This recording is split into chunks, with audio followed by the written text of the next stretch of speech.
buenos días a todos. En el día de hoy vamos a dar el ateneo del día de la fecha. Yo soy la teniente primera médica Longarini, junto con mi tutor, teniente primero médico Fernández Núñez, y con la participación de neurocirugía de teniente primero médico Picardo.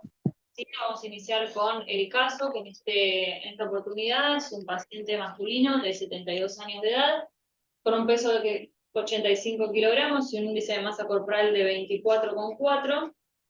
Como factores de riesgos era ex-tabaquista y sedentario, niega antecedentes cardiovasculares y como otros antecedentes presentaba hiperplasia prostática benigna. No tomaba ninguna medicación al momento de la consulta. Sí, este paciente consulta en otro nosocomio por ANGOR típico de características 8 en 10, en contexto de que estaba haciendo trabajos, arreglos en su casa, ¿sí? Que aumentaba el esfuerzo y disminuía el reposo, motivo por el cual consulta a otro nosocomio, ¿sí? Se le hace un electrocardiograma en donde, bueno, se puede evidenciar un aterrismo sinusal y a grandes rasgos sí una supradesnivel del IT en lo que es cara anterior y septal en B1, B2, B3 y B4, ¿sí? Y también se evidencia Q en D3 y ABF. Se le hace, bueno, tiempo total de isquemia, sí fue en total de 9 horas, y el tiempo de porta-aguja 1 hora, ¿sí? Se hace un laboratorio en donde se puede evidenciar como parámetros alterados, hay glóbulos blancos alterados y el hepatograma, lo que era GOT, GPT y la bilitotal. Y por lo tanto se reinterpreta obviamente el diagnóstico como infarto agudo de miocardio, Pili-Picking-Ball A, y se decide realizar el tratamiento con streptokinasa. De ahí, si una vez que se le pasa, se obtiene criterios de reperfusión positivos 2 de 3, de los cuales fueron disminución del segmento ST en un 50%, disminución del dolor, ¿sí? En este caso el paciente ya había desaparecido el dolor en el otro nosocomio, ¿sí? Y bueno, aumento de enzimas cardíacas, ese criterio sí no lo tenemos porque no le hicieron enzimas cardíacas. En este contexto el paciente siempre se mantuvo clínica y hemodinámicamente estable. Y como única intercurrencia que tiene el paciente en aquel nosocomio fue una retención aguda de orina, en el cual requiere la colocación de sonda vesical, que fue traumática, motivo por el cual sí estaba con hematuria. Una vez pasado todo esto, el paciente es derivado a nuestro nosocomio para la realización de una angioplastía fármaco-invasiva. Cuando nosotros lo recibimos, el paciente estaba lúcido, con una frecuencia cardíaca de 75, sin normotenso. Como único dato positivo, presentaba un dolor lumbar de intensidad 4 en 10 y no era muy intenso. Los ruidos cardíacos normofonéticos, buena mecánica respiratoria con buen entradero y lateral, y sin otras mayores particularidades.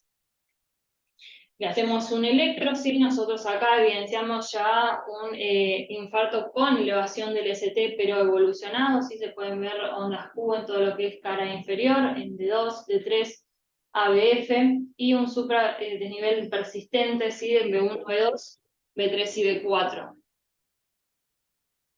Una radiografía de tórax, sí, en donde se puede ver un índice cardiotorácico aumentado. Tiene Q ahí también en cara anterior.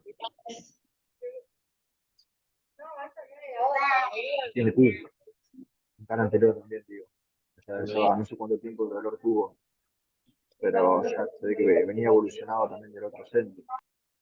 Sí, a nosotros ya nos llega con un infarto evolucionado. Aproximadamente fueron unas 6 horas, 9 horas después que llegó acá, más o menos.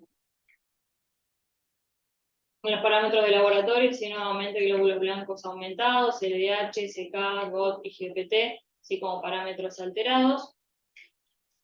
Acá se lo estudia, y en la cinecoronariografía se puede ver en la primera imagen, tenemos una oblicua izquierda donde se ve la arteria coronaria derecha con una lesión aproximadamente en el tercio medio. En la segunda se evidencia una lesión en la anterior se ve una lesión en circunfleja también a nivel proximal.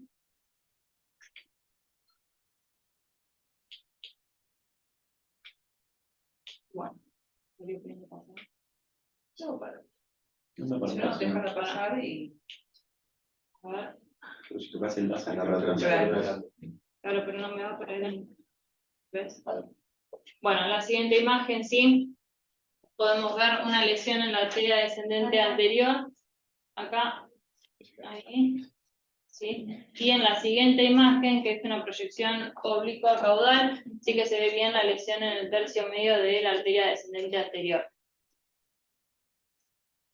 Ya en la siguiente imagen, sí, con la colocación del stent en ambas.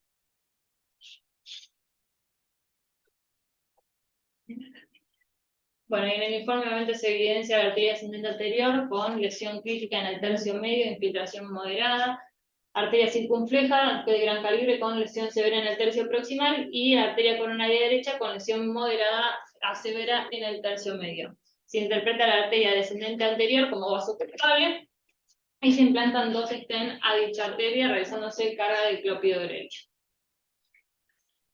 Se le hace un ecocardiograma, ¿sí? En donde en la primera imagen podemos ver un eje paraesternal izquierdo, en el cual se ve cómo hay una quinesia a nivel apical predominantemente y anteromedial.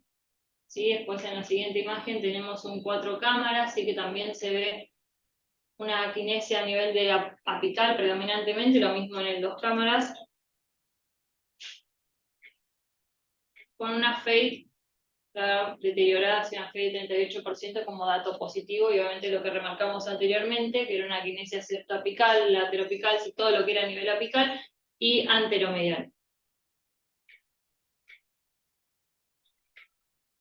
Una vez pasado todo esto, sí, todo esto fue en el transcurso en el día que llega a nuestro nosocomio, sí, el paciente ahí intercurre con paraparesia 1 en 5, un nivel sensitivo T9, sí, incontinencia de esfínteres. Entonces, en este contexto, nosotros ahí es donde le hacemos una interconsulta al servicio de neurocirugía, quienes nos solicitan una resonancia magnética, y bueno, ahora acá el doctor va a pasar a explicar. Hola, buenas tardes, ¿cómo les va? Doctor Picardo de Neurocirugía.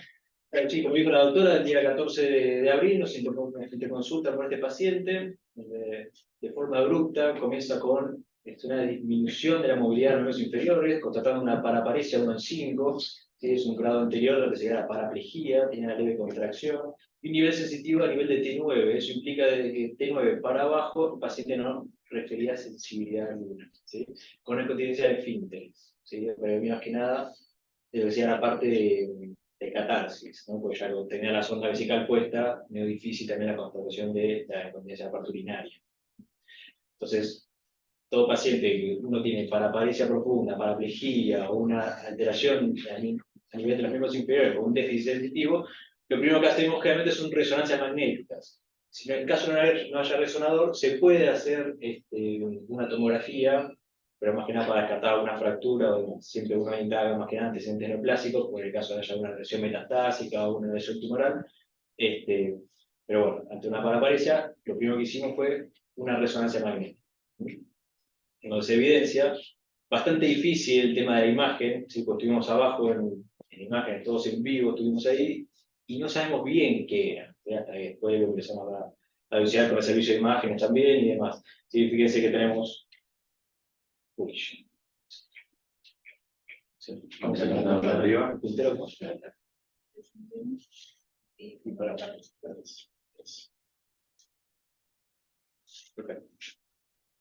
Fíjense, tenemos 3 tiempos, ¿sí? Ya sea un T1, un T2, un T1 y un tiempo STIR, ¿sí? Donde se ve, fíjense, toda la parte, para meternos en tema, toda la parte blanca, toda la parte del canal medular, donde tenemos el cordón medular, ¿sí? La médula espinal en el centro, y fíjense cómo esa señal hiperintensa desaparece a nivel de T7, ¿sí? Y vuelve a aparecer recién a nivel de S2. Todo eso negro que se ve acá es lo que sería la parte del hematoma.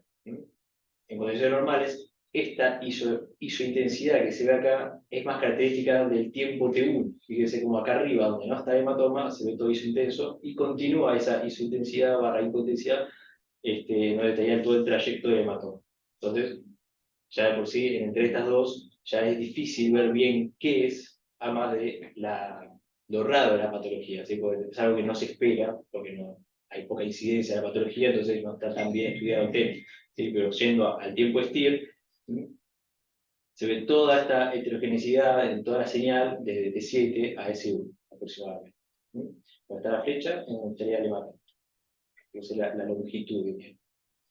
Y vamos a ir bajando desde los niveles más altos hacia los niveles más bajos, ¿sí? Para meternos también en el tema de nuevo. Acá tenemos la parte del cuerpo vertebral, la parte del arco posterior, la subficie espinosa, las láminas, ¿sí? Fíjense toda la señal acorde a lo que sería el corte, donde se ve el cordón medular y las zonas hiper a los costados, donde sería todo el líquido cefalorraquídeo, y el inicio del hematoma. Esto sería T7. Todo esto sería el hematoma, ¿sí? Un hematoma subdural de proyección desde posterior hacia anterior, llegando a la médula en una proyección anterior-lateral.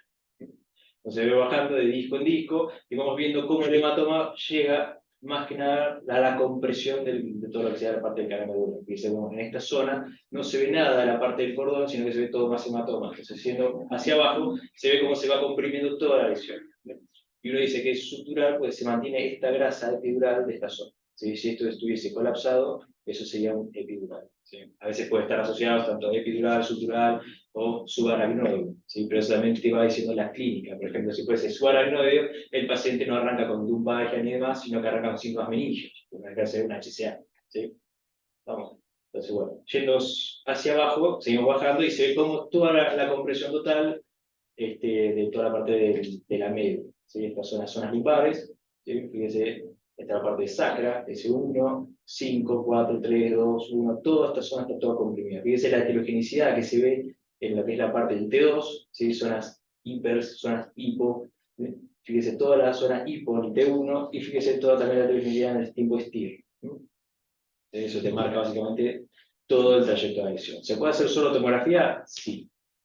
Se puede hacer todo, por ejemplo, en las zonas donde, en hospitales donde no hay resonador, el hecho de no tener resonador no justifica trasladarlo y perder tiempo, derivarlo por no tener un resonador. No deja hacer sangre, y la sangre de tomografía se puede ver hiperdensa. Entonces eso te localiza, digamos, el nivel anormal. Pero bueno. Y de nuevo, de la misma forma, fíjense toda la médula comprimida, no se ve nada, en la parte de cara medular, está bien anterior y lateral, en esta zona de acá, y yendo hacia abajo, hasta la última parte, fíjate cómo disminuye un poco el hematoma y se puede ver las raíces todas comprimidas y colapsadas, así anterior a lateral. Bueno, el tratamiento de esto, lo cual es también controversial, qué hacer, qué no hacer, ¿sí? Pues no deja de ser sangre que está comprimiendo la médula, fíjate, está todo comprimido, y en estos casos, ¿qué se hace? Se descomprime el total, va de T7 a S1, o sea, ¿qué hace? Es una descompresión masiva, digamos, de toda la columna, con la posterior fijación, se deja tratamiento conservador al paciente. Bueno, hay distintas formas. Se puede hacer o una recuperación espontánea de estos hematomas, que hay estas teorías, por ejemplo, las fugas a través de los neuroforámenes. Vos pensás que este paciente está todo antiagregado, anticoagulado, ¿sí? Entonces este hematoma posiblemente sea algo más que nada líquido. ¿Sí? Es raro que se coagule cuando el paciente está completamente antiagregado, anticoagulado. Entonces, las teorías hablan de que, por ejemplo, puede haber fuga a través de los neuroforámenes, o por el mismo LCR, la misma diseminación del líquido cefalorraquídeo, puede llevar a la diseminación del hematoma por el espacio epidural, ¿sí? Y lo va disminuyendo. ¿Sí? Más allá de los factores clínicos del paciente, ya la edad, el sexo, medicación, nivel, la causa que fue. Si el paciente tiene una leve recuperación dentro de las primeras 12 horas de que inicie los síntomas, habla de que puede mantener su tratamiento conservador. O por ejemplo, tuvo una paraparesia profunda, una paraplegia, y después de eso tiene una recuperación sostenida temprana, ya se puede hablar de un tratamiento conservador. ¿Sí? Más allá de también los factores clínicos del paciente, a la familia y demás, para ver si están o no de acuerdo con el tratamiento quirúrgico. Y otra forma que puede hacer el tratamiento quirúrgico, ¿sí? Que básicamente es el gol estándar. Uno piensa directamente en compresión medular, descomprimo de forma urgente, y veo después si artrodeso o no. Artrodesar quiere decir poner tornillos, o sea, una fijación. Si yo a esto lo descomprimo desde T7 a S1, la columna del paciente me queda nada. O sea, me queda totalmente inestable. O sea que todas las vértebras se van a empezar a ir, ya sea hacia anterior, hacia posterior, con una inestabilidad monstruosa. Entonces lo que habría que hacer es descomprimir y eventualmente poner tornillos. Se puede hacer en el mismo acto si tienes tornillos de depósito, o directamente la descomprimís para solucionar el cuadro agudo, y eventualmente a posterior se hace una segunda intervención, o en un segundo tiempo, como se llama, y se fija la columna. ¿Sí? Como pasó en otro paciente, que hicimos una descompresión de 7 niveles, y eventualmente 2 meses después le hicimos una fijación de los 7 niveles. ¿Sí? Pero por lo menos en el momento se descomprime la médula, que es básicamente lo que se busca. ¿Sí? Y estas, por ejemplo, son imágenes donde se puede ver, esta es la parte, esto es una vista desde arriba, digamos, la parte posterior, se fue toda la parte del arco posterior. ¿Sí? Nosotros estamos viendo esto, ¿sí? Estamos viendo todo esto afuera, sacamos toda la parte de la apófisis espinosa y las láminas, y a veces se puede sacar un poquito de las articulares, ponemos un 25% para no tener inestabilidad demasiado, ¿sí? Y nosotros vemos esta zona de acá. Vamos, entonces yo saco toda la parte ósea y me encuentro con la parte de la médula, ¿sí? Toda la parte dural, digamos, el saco dural, estamos a nivel de la zona lumbar, yo acá solo me encuentro con las raíces, la bola de caballo, la parte de la dura, abrimos la dura y subduralmente encontramos toda la parte del hematoma. En este caso es algo, un coágulo firme. En este caso un coágulo firme, pues hematoma agudo, el paciente está coagulado y demás, ¿sí? Pero se ve todo el hematoma y esto se saca con aspiración, con decolado y demás, y se ve después toda la parte de la médula o el canal totalmente libre, hacia canales también, y demás, ¿sí? Hacia el hematoma, hacia líquido o demás, esto se puede ir hacia anterior, hacia lateral, entonces hay que buscarlo por los 360, digamos, de la médula o el canal, ¿sí? Esa sería la descompresión.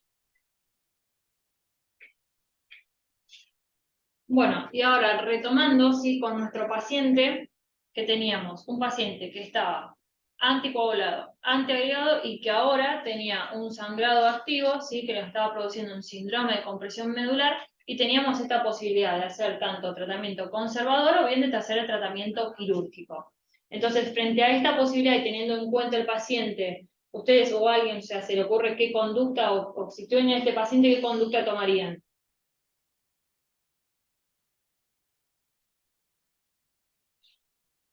Teniendo en cuenta los riesgos y beneficios de cada uno. Eso, ejemplo. Sí, yo creo que, a ver, en un principio es controversial, obviamente, porque tenés un paciente que está isquémico, que le quedó un vaso por repolarizar, pero yo creo que es un sangrado activo, entonces estás básicamente obligado a suspender todo lo que es antiagregación y anticoagulación, por lo menos por el momento, en el agudo, porque mientras más te sangre, tenés más posibilidad de enclavamiento y muerte del paciente. Pero la realidad es que sí, es muy controversial, es muy difícil. No sé qué opinan quizás los más grandes con un poco más de experiencia, Juan, Mafili, no sé si Seba está por ahí también. Sí, yo creo que es raro o complicado en realidad que un paciente haya recibido trombolíticos, carga de aspirina, carga de clopidogrel, no, 600 miligramos de clopidogrel encima con 300 miligramos de aspirina, sumado también a la criptoquinasa, que bueno, ya había pasado el efecto, y había recibido su dosis de NOx, anticoagulante, dosis anticoagulante. Es difícil, también sabiendo que estaba progresando la sintomatología del paciente, podríamos sospechar que estaba progresando el nivel y con lo mismo el sangrado molecular. Yo creo que siempre es difícil ahí la decisión. Bueno, pero en este contexto en sí le tenemos fácil, porque por ahí digamos, un gris es cuando el paciente tiene mucho riesgo, un paciente que no está sangrando, que es añoso o que tiene disfunción renal, y uno sabe que esto le va a aumentar el riesgo de sangrado. Pero un paciente que ya sangró en un lugar tan crítico como es la médula, la verdad que uno inicialmente suspende la anticoagulación, lo sigue clínicamente, si el paciente empeora clínicamente, y bueno, vamos a tener que suspender la antiagregación por más estén que tenga. Yo hubiese iniciado suspendiendo la anticoagulación, limitándola, y creo que, bueno, obviamente con un seguimiento neurológico. Si el paciente sigue empeorando neurológicamente, bueno, no nos queda otra que suspender todo y y esperar que no sangre. No sé si podríamos recurrir a otro tipo de antiplaquetarios que ahora se me ocurre, no sé, al Tidofibam, pero la verdad es que inicialmente haría ese algoritmo que le estoy comentando, pero puedo estar equivocado. Muy Bueno, interesante el caso. en este paciente, justamente lo que se decidió, y junto con la familia que rechazó la cirugía, se decidió hacer un seguimiento clínico, siendo donde se suspendió por las primeras 48 horas y a su vez también con el aval del servicio de hematología, anticoagulación y antiagregación, y obviamente ir siguiéndolo en cuanto a ver cómo iba progresando las semiologías y una nueva resonancia, control que se hizo a los 10 días, ¿sí? Justamente, bueno, pues posteriormente nosotros cuando a las 48 horas el paciente, si bien no era que recuperaba completamente, ¿sí? La semiología no avanzó, ¿sí? Sino que iba bien, más bien recuperando un poco, entonces sí se le inició nuevamente toda la medicación y quedó en seguimiento también con el servicio de neurocirugía, siendo el tratamiento conservador y una nueva resonancia control. A su vez también el paciente obviamente durante la internación sí tuvo otras intercurrencias, que son intercurrencias más bien infectológicas, sí, pero que no afectaron, digamos, al curso de su internación y desde la patología que estaba cursando en ese momento. Sí, posteriormente se le hace una nueva resonancia a los 10 días, sí, que fue la segunda que se le hizo, y Esta es la imagen control, la anterior ha sido el 14/4, estos fueron 10 días, 11 días después, donde se ve una franca mejoría, una franca disminución, ¿sí? De lo que sea el hematoma. ¿Se acuerdan cómo estaba antes? De que de acá para arriba era así y de acá para abajo era todo negro, ¿sí? Una disminución completa, casi parcial, casi completa de lo que sea el hematoma. Quedan algunos resabios, ¿sí? Obvio, pero vamos a ir bajando uno por uno y fíjense cómo ahora se ve toda la parte de la media, queda un que otro resabio y esta es la parte lumbar. Y en cuanto a la clínica, y la clínica, acá todavía ya se ve de alta, así que ya había mejorado todo lo que sería la parte de la paraparesia. De la paraparesia ha mejorado más que nada. La sensibilidad se fue con un resabio debajo de T9, ahí más que nada en la zona hipogástrica, infraumbilical, perdón. Pero todo lo que es la parte motora había mejorado. ¿Sí? Toda la parte de lo que es esfínteres mantenía, se dice con sonda y demás. Pero toda la parte motora había mejorado. ¿Sí? Con las imágenes se ve una franca disminución de la compresión medular, que ahora se puede ver por lo menos el saco. Y a nivel de este lado también, esta parte hipo, esta la parte del saco dural. ¿Sí? Se puede ver realmente los resabios, y después el paciente mantiene la sonda vesical, ¿sí? Pero por lo menos ya la parte motora, toda esta zona de acá, el paciente refería todavía a la sensación de falta de sensibilidad. Bien. Y después se volvió a citar el 31/5, ¿sí? Ya un mes después, casi un poquito más de un mes después, donde se ve que hace una completa disminución, el informe lo dice como una disminución completa del hematoma, una resolución completa del hematoma. Se pueden ver algún que otro resabio dando vueltas, sí, pero es lo menos. Pero se ve una completa disminución del hematoma, fíjense cómo se acomodaron todas las raíces de nuevo, donde tenía que estar, esto estaba todo acá, lateral, completamente comprimido. Fíjense cómo así tiene que estar normalmente. Y este es el paciente hoy en día, caminando, nótese el hecho que no tiene sonda vesical, ¿sí? El paciente refiere a una completa recuperación también de la sensibilidad, es decir, refiere más unas parestesias, unos hormigueos ahí en el infraumbilical nomás, pero la nada misma, toda la parte de las piernas también, la parte motora está perfecto, todo, y una recuperación completa, ¿sí? Con un tratamiento conservador. ¿Sí? Eso es inédito, ¿no? O sea, es una combinación muy poco frecuente. Es muy raro. Es muy raro. O sea, vos buscas la bibliografía, todo este tema del hematoma espontáneo y demás, todos los trabajos, los cuales son pocos, arrancan una entidad rara. ¿Sí? Una en 1.000.000. Y después te toca justo a vos. Y yo vi 3 de estas. O sea, es rarísimo. muy buena.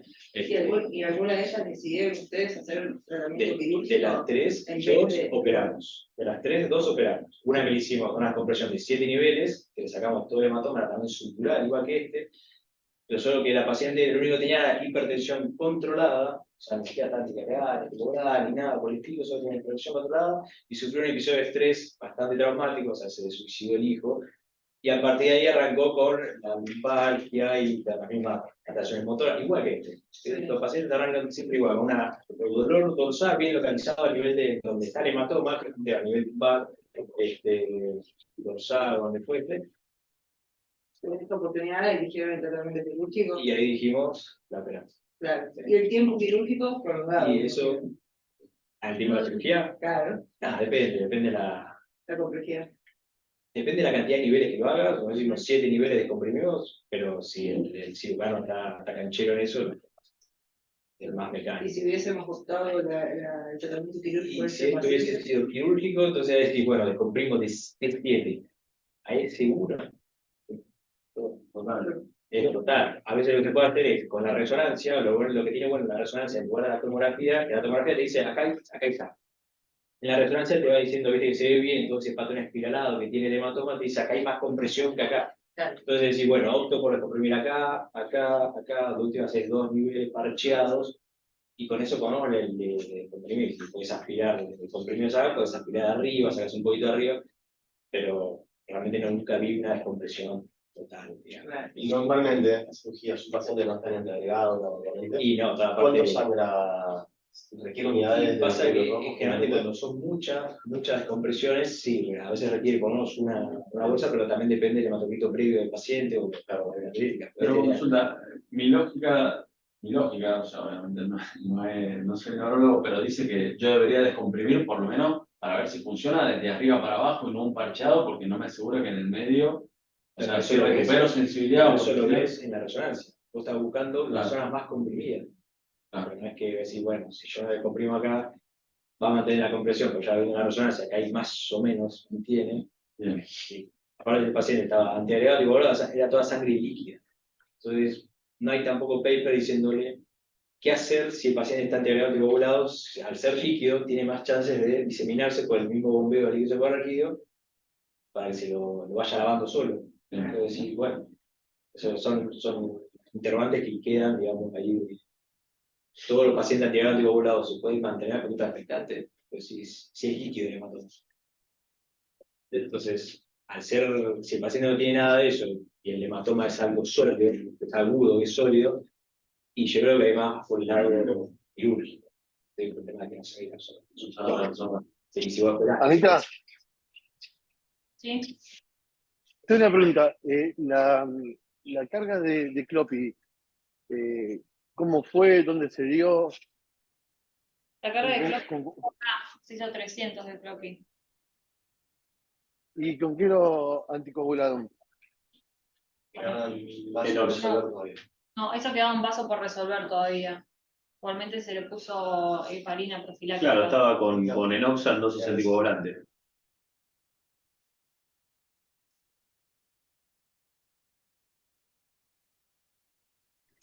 Ok, porque estaba pensando en eso, ¿no? O sea, ¿qué podríamos haber hecho con ese tratamiento si, digo, con el diario del día después, ¿no? Si tendríamos que haber modificado algo o si el paciente tenía algún predictor, no sé, mayor o independiente de sangrar. Pero nada, es lo único que podía para tratar de prevenir esto, ¿no? Claro, la realidad que el paciente negaba todo tipo de antecedentes, por eso también los riesgos de sangrar eran muy bajos, tanto para trombolíticos como fue en el otro centro, como para estarlo anticoagulado acá. Por eso, digamos, fue la decisión de asumo del otro centro y también de nosotros de utilizar eso.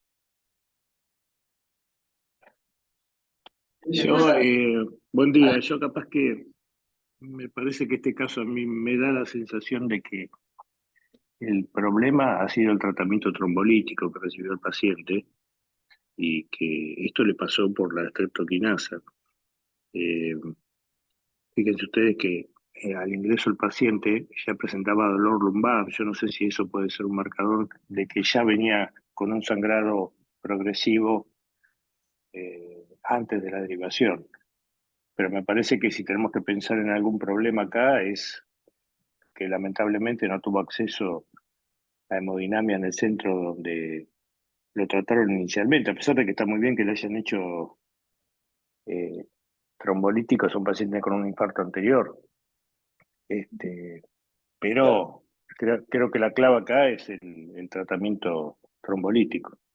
Claro, nuestra sospecha principal es el tratamiento trombolítico porque el primer síntoma que hizo ese paciente, el primer signo, fue una retención aguda de orina con seguimiento urinario negativo, es decir, paciente joven dentro de todo, no tenía nada como para hacer justamente una retención aguda de orina sin causa aparente. Entonces, por eso lo interpretamos como el primer signo justamente de lesión medular.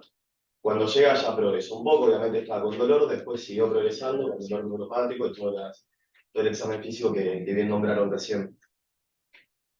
Pero sí, realmente fue el primer signo. Igual ahora vemos también un poquito de la revisión de los tiempos que se manejó ahí en el hospital y por qué, digamos, se decidió hacer los trombolíticos en el otro centro. Durante la internación, además de que no haya visto mato para suspender toda la antivibración, anticoagulación, ¿tuvo después alguna valoración o seguimiento, algún estudio complementario a nivel de hemofilia o trastorno de la coagulación? No, por hematología solamente lo valoró para valorar justamente qué hacíamos con la anticoagulación y la integración en el contexto del paciente que estaba sangrando, pero después no se hizo más.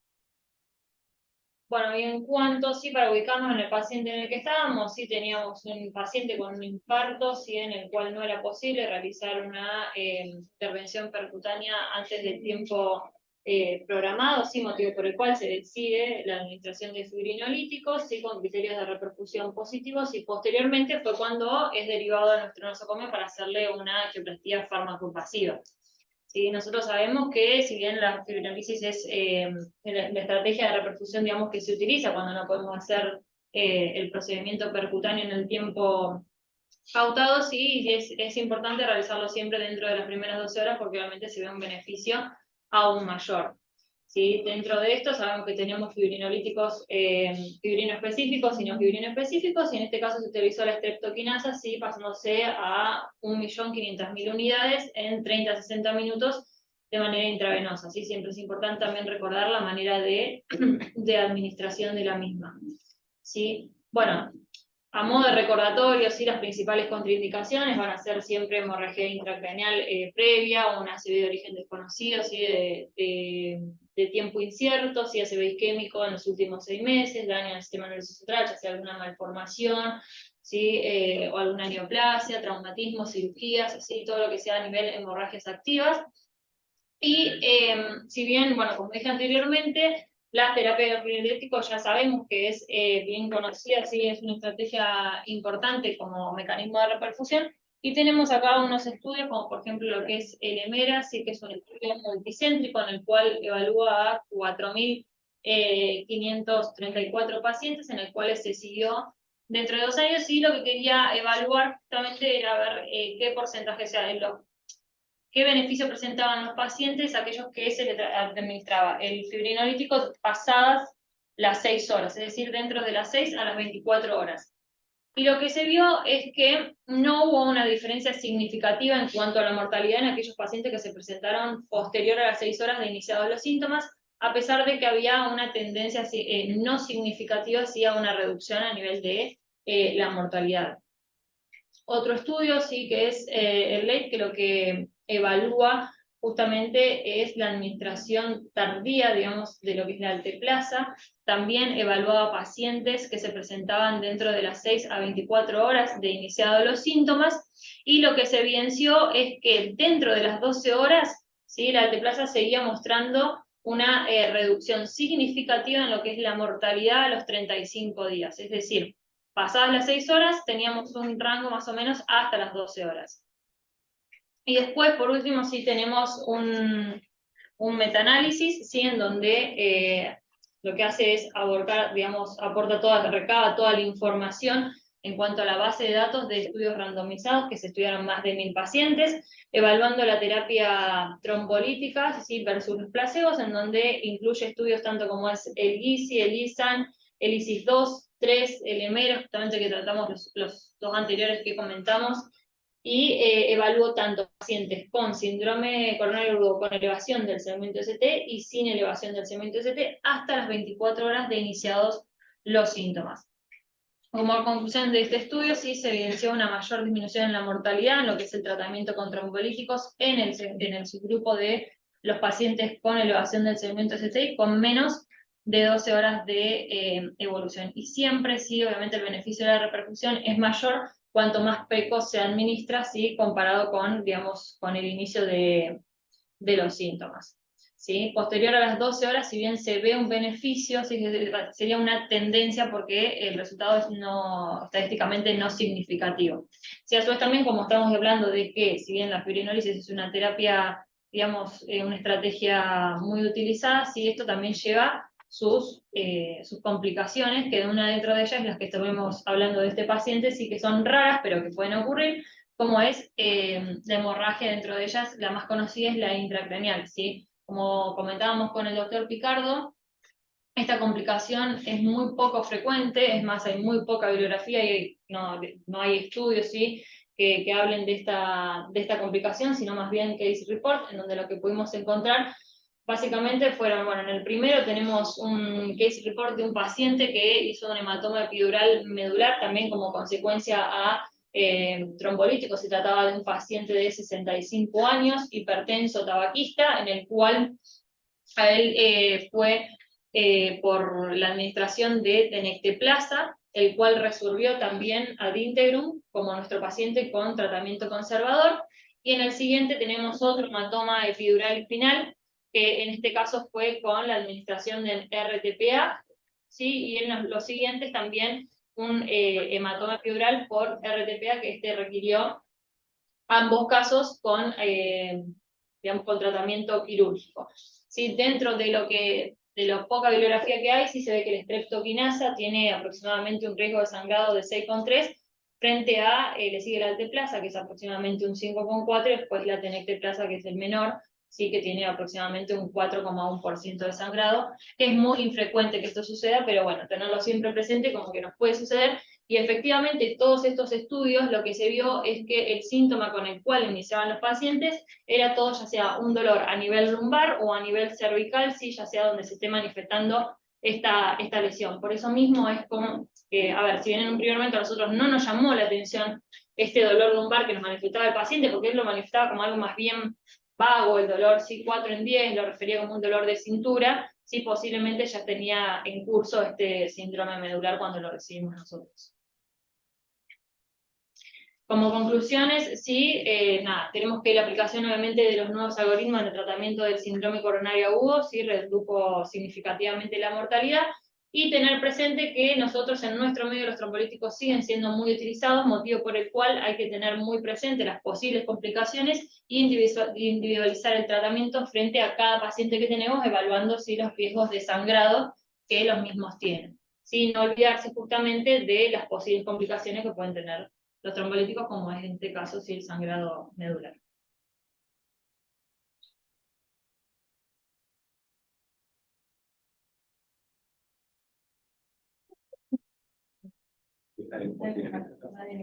No creo que grababan nada. Y poquito, arriba a la derecha.